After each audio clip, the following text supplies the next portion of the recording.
આપણે આવી ગયું છે આપણા ભાઈનું ટ્રેક્ટર. જય મુરલીધર. તો આપણે લઈ આવેલા તો મોટા ટ્રેક્ટર થોડુંક મારે ડ્રાઈવર કરવાનું હતું. આજે રેસીપી આવીશું જોડાયેલ રહેજો આગળ.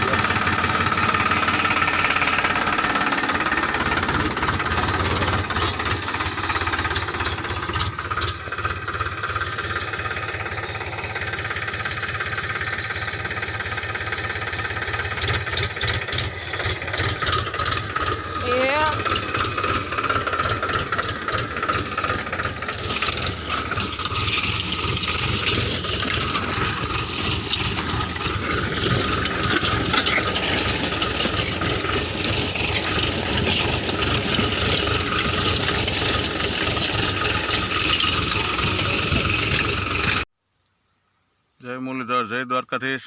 તો મિત્રો આપણે આવી ગયા હતા વાડીએ આવી અને આપણે કાલે સાંજના તમને બ્લોગ અત્યારે એક મૂક્યો છે, એમાં જોવા મળી જાય આગળના બ્લોગમાં કે આપણે ટ્રેક્ટરને જેસીબીને આવ્યું હતું કે 2 વર્ષથી આ આપણે ખાતરનો ટાઈસનો સટ્ટો કમ્પ્લીટ પડ્યો હતો. તો કે તે 2 વર્ષે આજે ગઈ સાંજે આપણે મુરત આવ્યું તો પાણી ટ્રેક્ટરને જેસીબીને લઈને આવ્યા તો એ ભરાઈ કરી દીધી ને સવારમાં આપણે લીધું મોટા બાપાનું ટ્રેક્ટર. માટ જોડાવેલ હતો જ ત્યાર ટ્રેક્ટર લઈ અને એ રેવલ કરી નાખ્યું છે. કોઈ ટફા થયા હોય તો રેવલ કર્યું છે, તે પણ તમે બ્લોગમાં આગળ જોવા મળશે આગળ. અને અત્યારે જો અમે થોડાક ફ્રી થયા છીએ. શું કે મયુરભાઈ? જય મુરલીધર. જય મુરલીધર. જો આ વાડીની મોજ છે મિત્રો, ઠંડો સાંયો લીમડાનો. મયુરભાઈ તો એમ જ કહેશે કે પપ્પા તમે ભાત લેતા આવો, અહીંથી ગામમાં જવાનું મન નથી. એવી બધી મજા આવે મયુરભાઈ. અને એવો ઠંડો પવન વાય છે, લીમડા નીચે આપણે ખાટલો નાખીને બેઠા ને જો કે ટ્રેક્ટર મૂકીને આવ્યા, ચા પાણી પી ને બેઠા છીએ. અને ધીરે ધીરે આપણે ગામ તરફ રવાના થવાની તૈયારી કરીએ છીએ. મયુરભાઈ આજે જોકે અમારે સાંજના જમવાનું પણ 12 વાગી ગયા હતા. બધું કામ પૂરું કરીને પહેલાં આપણે ગયા ગામમાં, ટિફિન લઈ આવ્યા. જેસીબીના ડ્રાઈવરો 2 હતા બિહારી, તેનું ટિફિન પહેલાં અહીંયા લઈ આવ્યા વાડીએ, એને જમાડ્યા. અને પછી આપણે જમીન રાતના 12 વાગે ભાણેજને જમીન પછી છૂટા થયા. તો આજે રોટલીનો નાસ્તો નહોતો પક્ષી માટે. બજારેથી આવતા આપણે જો આ ગાંઠિયા લઈ આવ્યા. મયુરભાઈ કેટલા પડીકા લીધા હતા ગાંઠિયાના? 2. એમ તો ઉપર જુઓ સરખો 2 ફેરી મેળી. અને મયુરભાઈને રમતા રમતા જો આપણી નાનપણની રમતની આ ઠેરી, મયુરભાઈને ઠેરી મળી. બહુ મયુરભાઈ અમે આ ઠેરીઓ હતી રહીમાં.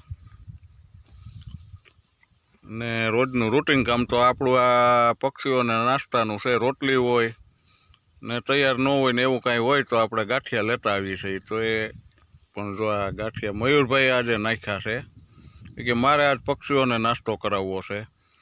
ને સાથે આ પાણીનું કુંડિયું પણ ભરી દીધું. આપણે ટાઈસ પાથરી છે અને માઠ મારી અને કોઈ ઢોરા ઢફા હતા કે ભાઈનું ટ્રેક્ટર લઈ આવીને રેવલ કરી કમ્પ્લીટ કર્યું છે. હવે કાલે મારવાના છે આપણે ચવડા, તે પણ તમને બ્લોગમાં બતાવશું. તો જોડાયેલ રહેજો આગળ બ્લોગમાં. હવે મયુરભાઈને તો જો કે એવો ઠંડો સાંયો છે આપણે લીમડાનો, મસ્ત સાંયો. ને ઘરે એસી હોય એવો ઠંડો પવન આવે છે મિત્રો. સાંયાને એવો કાંટો સાંયો છે તો મયુરભાઈ જો ખાટલાથી ઉઠતા જ નથી કે તમે મારું ભાત લેતા હો, હું અહીંયા રોકાઈ જાઉં. જોકે એવું તો શક્ય નથી, કારણ કે બાજુમાં આપણે જણાવેલ આગળ બ્લોગમાં કે અમારે દરજી પરિવાર છે. જોકે ભાઈઓ તરીકે અમે રહ્યા છીએ ને ભાભીની અણધારી વિદાય તો દુઃખ પણ આપણને બહુ થાય છે. તો ત્યાં આજે એને બેસણું છે, એના સગાવાલા બધા આવે બપોર પછી. તો આપણે ત્યાં જેટલું શક્ય હોય એટલો આપણો ટાઈમ ત્યાં વધુ પડતો ટાઈમ ત્યાં આપણે ફાળવવાનો છે કે જેથી પરિવારને આપણે થોડુંક આશ્વાસન આપી શકીએ ને થાય એટલી મદદ કરીએ. તો મિત્રો હવે આપણે ગામ તરફ નીકળીએ છીએ. જોડાયેલ રહેજો આગળ બ્લોગમાં.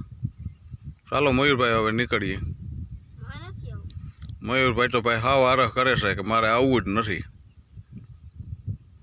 ચાલો જોડાયેલ રહેજો આગળ બ્લોગમાં મિત્રો જો આપણે અહીંયા મોટા બાપાની વાડીએ ટ્રેક્ટર પહોંચાડી દીધું છે.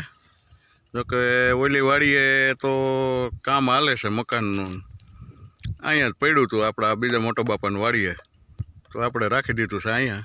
ચાલો હવે નીકળીએ. મિત્રો આપણે આવી ગયા મોટા બાપાની વાડીએ. આ પણ આગળ બતાવેલ છે બ્લોગમાં કે આજે હાલે છે લેન્ટરની ભરાઈ.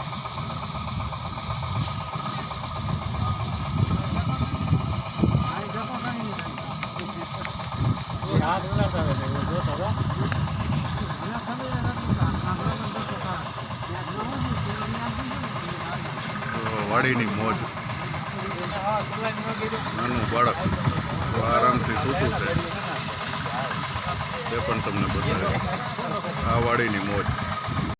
તો આપણે આ રાજેશભાઈની જેસીબી હાલે છે એને કારણે ગાડીમાં આડું ટ્રેક્ટર પડ્યું છે, તો આપણે થોડુંક ફરીને જવું જોઈએ. તો મિત્રો આપણે વાડીએ બધું કામ પતાવીને આવી ગયા છે ઘરે આવી ગયા. હાલો જમવા. મયુરભાઈને લાગી છે ભૂખ, તો એ કે હાલો જમવા. એ કે રોટલી, છાશ, ખાખરીનું અથાણું સ્પેશિયલ છે મયુરભાઈનું. તો મિત્રો આપણને પણ ભૂખ લાગી છે હવે, તો આવી જાવ. દાયરો બપોરા કરવો હોય તો ભાઈઓ આવી જાવ. ને આપણો બ્લોગ સારો લાગ્યો હોય તો લાઈક કરજો, શેર કરજો, સબસ્ક્રાઈબ કરજો. નવો હોય તો જરૂરથી બેલ આઇકન દબાવી દેજો. જય મુરલીધર દાયરાને, જય દ્વારકાધીશ ને જય માતાજી.